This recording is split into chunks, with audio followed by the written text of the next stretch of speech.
strong and very powerful. And the more love that we have towards other people, the more God can show us love and grace and mercy and all those things as well.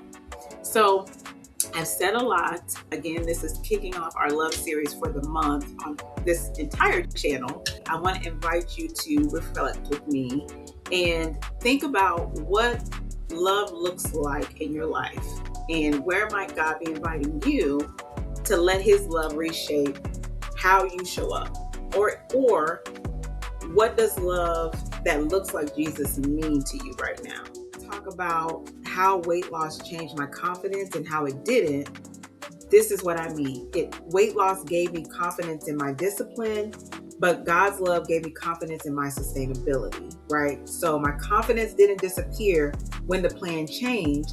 It just has matured now. Really, it's moved from, can I keep this up, right, to God has already equipped me. That's a different kind of confidence. It's a deeper one. It's a quieter one. It's one on that's inside, that internal feeling like God's keeping me, God's sustaining me, and he's taught me how to be disciplined, how to use these healthy habits as my foundation, right? The physical activity, all of those things have changed about the way I even operate and move in my day-to-day. Why I wrote Blind Faith. The heart behind the book. I have been writing for as long as I can remember. As a little girl, I kept a diary, not because I dreamed of being an author, but because writing was my safe place. When I was anxious, I wrote. When I was sad, overwhelmed, excited, or confused, I wrote. Writing became my release, my refuge, and my way of processing the world around me, and that habit never left me. As an adult, writing became prayer. I filled journals with conversations between me and God. My fears, my questions, my hopes, my gratitude. I wrote out my prayers, my visions, and the quiet thoughts I didn't always know how to say out loud. Journaling became a sacred space where God met me consistently, gently, and faithfully. Blind Faith was born from those pages. Over a decade ago, God placed the idea of blind faith in my spirit. Long before the title, the chapters, or the launch date, there was simply a nudge. One day, you will share this. At the time, I didn't understand how, when, or why.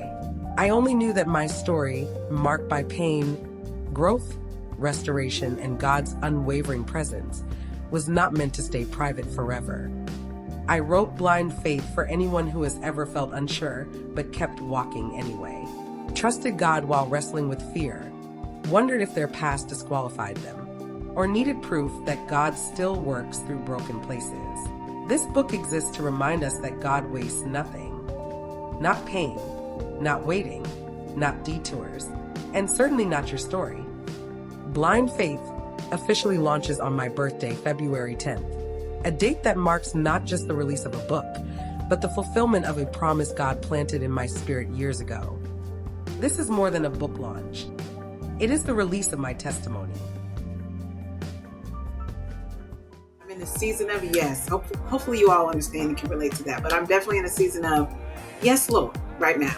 So today, on my birthday, I get to really just sit here with you all, say yes publicly to something God planted in me over a decade ago. And I'm so excited about it. Like, words cannot even express how I feel right now. So I'm grateful that you're here to witness it with me. And this was the only right way to do a launch of this book, was to do it on my channel. So that's what we're doing. So one of the things I've learned about walking with God in this whole process of getting from the idea that was formed or birthed in me to being here today, right? Obedience doesn't happen immediately. Doesn't always happen immediately. But God is patient with us. Amen. God is so patient with us. I know he's patient with me. Okay. I don't know. I can't speak for anybody else, but I can speak for me. I know that he is patient with me. There were seasons where, I thought I was delaying God, which crazy to think that, right? When in reality, he was developing me, right? I had to grow in faith, in my confidence in him, in healing and trust. And this book, Blind Faith, was quietly being written in me long before it ever showed up on paper, long before then.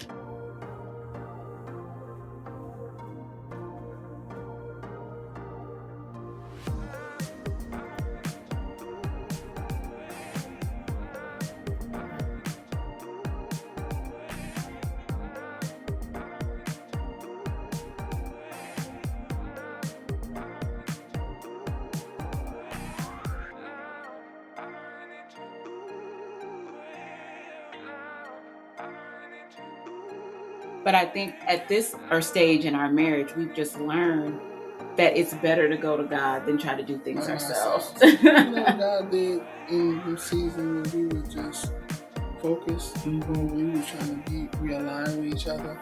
God said to me, "Don't forget why you fell in love." He told me this at first. Yeah. God told you. Yeah. And then I was like, you know what? I made a slogan. I said, you know what?